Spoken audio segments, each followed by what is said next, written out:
Hello students, कैसे हो आप सब। तो आज मैं आपको दोबारा से इंग्लिश ग्रामर में एक नेक्स्ट क्लास लेकर आई हूँ, जिसमें मैं आपको प्रैक्टिस क्वेश्चंस ही करा रही हूँ। अगर आप एचटेट या किसी और भी गवर्नमेंट एग्जाम की तैयारी कर रहे हैं जहाँ पर इंग्लिश ग्रामर पूछी जाती है, तो प्लेलिस्ट अवेलेबल है, बाकी की क्लासेस आप वहाँ से देख सकते हैं।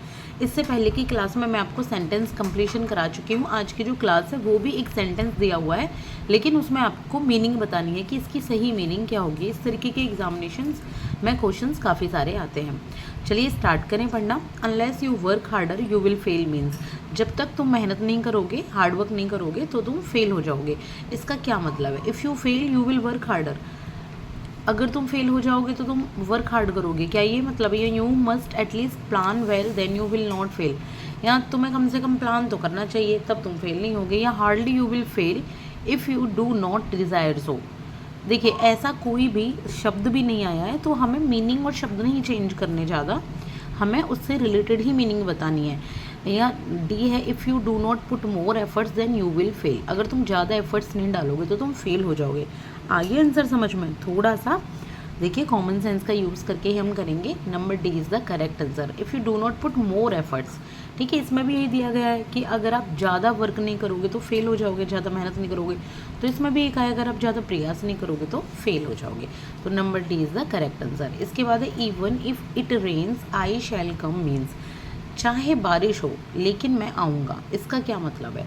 इवन इफ़ इट रेन्स, चाहे बारिश हो, आई शैल कम, तो if I come it will not rain, अगर मैं आऊँगा तो बारिश नहीं होगी, ऐसा तो कुछ नहीं होता। If it rains I shall not come, अगर बारिश होगी तो मैं नहीं आऊँगा, बिल्कुल भी नहीं जी, ये उल्टा हो जाएगा।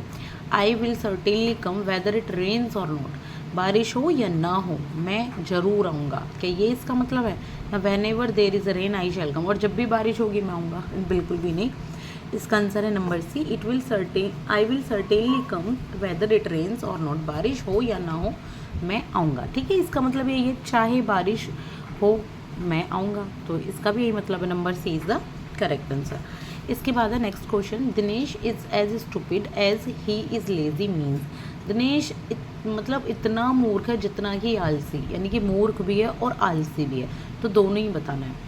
Dinesh is stupid because he is lazy, या Dinesh is lazy because he is stupid. Dinesh is either stupid और लेजी, या Dinesh is equally stupid and lazy. क्या हो जाएगा? इसका आंसर हो जाएगा Dinesh is equally stupid and lazy. Number D is the correct answer, क्योंकि एज स्टूपिड एज का मतलब है जितना स्टूपिड उतना ही लेजी, तो इक्वली स्टूपिड और लेजी।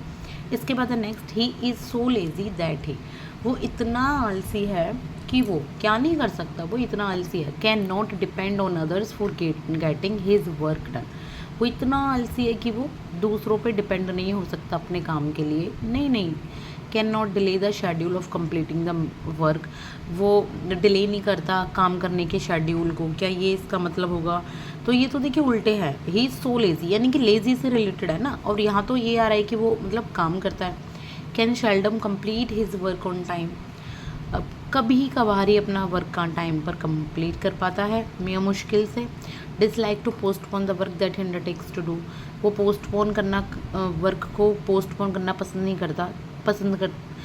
करता। तो देखिए ये सब गलत है। Number C is the correct answer, कि can seldom complete his work on time, अपना जो काम है वो मुश्किल से ही कंप्लीट कर पाता है, तो इसका ये मतलब है। इसके बाद he always stammers in public meetings but his today's speech, तो इसका मतलब है कि वो जो पब्लिक मीटिंग्स होती हैं वो हमेशा मतलब परेशान होता है, हकलाना या फिर जैसे मुश्किल से बोल पाता है, लेकिन आज की जो इसकी स्पीच है वो कैसी है, इसका आंसर मिलेगा आपको। आज की जो स्पीच है उसकी वो है, was free from that defect, आज उस डिफेक्ट से फ्री थी। ठीक है, तो number D is the correct answer. इसके बाद है, in order to raise the company's profit the employees, company के प्रॉफिट को बढ़ाने के लिए एम्प्लॉय क्या करते हैं? बताइए, कंपनी के प्रॉफिट को बढ़ाने के लिए एम्प्लॉय क्या करते हैं? क्या आएगा? Demanded 2 additional increments, 2 additional increment उन्होंने मांग लिए। भाई इंक्रीमेंट अगर वो मांगेंगे, यानी कि अगर वो अपनी सैलरी में बढ़ावा मांगेंगे, तो कंपनी का प्रॉफिट कैसे बढ़ेगा? नहीं बढ़ेगा, तो ये तो गलत आंसर हो जाएगा। इसके बाद decided to go on paid holidays, paid holidays पर जाएंगे? नहीं जाएंगे। Requested the management to implement new welfare scheme, नई वेलफेयर स्कीम निकालें। ये वो मैनेजमेंट से बोलेंगे, नहीं बोलेंगे। अगर वेलफेयर स्कीम मैनेजमेंट निकालेगा तो ज़्यादा पैसा खर्च होगा ना कंपनी का। Offered to work over time without any compensation, बिना किसी कंपेंसेशन यानी कि बिना किसी एक्स्ट्रा सैलरी के, एक्स्ट्रा पेड के वो ओवर टाइम करते हैं अपनी कंपनी में, तो इस तरीके से कंपनी का प्रॉफिट बढ़ता है। तो ये एम्प्लॉयज़ करते हैं, ठीक है। तो number D is the correct answer. इसके बाद ऑल दो he is reputed for making very candid statements, इसका यद्यपि उसने बहुत ही स्पष्ट स्टेटमेंट बनाई है, स्पष्ट।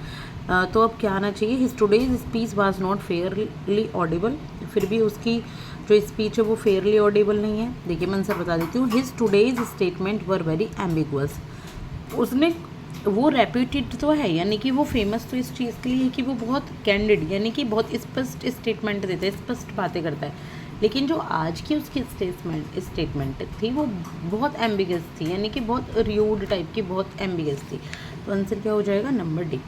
इसके बाद है next, I felt somewhat more relaxed,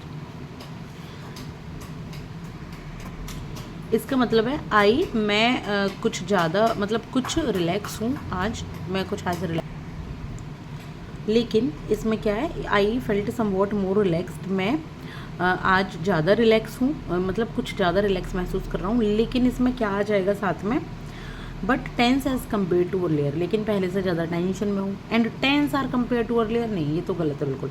as there was already no tension at all, and tension free as compare to earlier.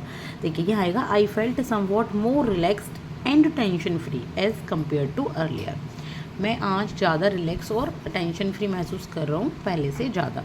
तो ये थोड़ा सा ना सोच के आपको इसकी हिंदी की जो ट्रांसलेशन करोगे तो निकल जाएगा।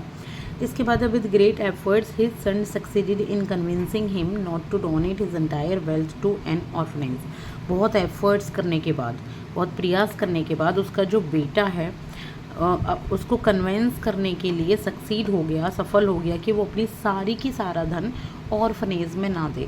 जैसे मान लो कोई एक स्टोरी है, किसी कोई फादर चाहते हैं कि अपनी वो सारी संपत्ति ऑर्फनेज में दे दें, अनाथालय में, लेकिन सन ने उनको कन्विंस कर लिया कि मत दो सारी संपत्ति अनाथालय में, कुछ इस तरीके से है ये।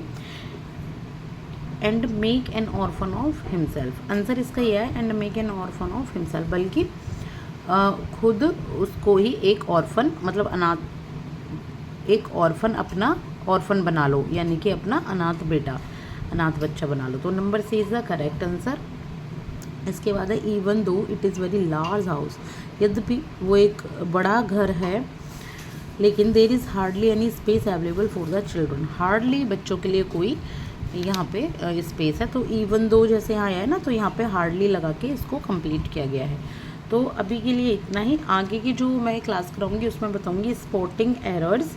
आज की जो क्लास है वो थोड़ी धीमी आवाज़ में रही है because there is some problem, nothing problem on personal reasons. So please like and subscribe for my class if you really liked it, and playlist को गो थ्रू कीजिएगा। अगर आपके काम की कुछ प्लेलिस्ट है तो देख सकते हैं, बहुत ही सिंपल और बहुत ही सादा तरीके से यहाँ पर मैंने आपको पढ़ाया है। Thank you so much.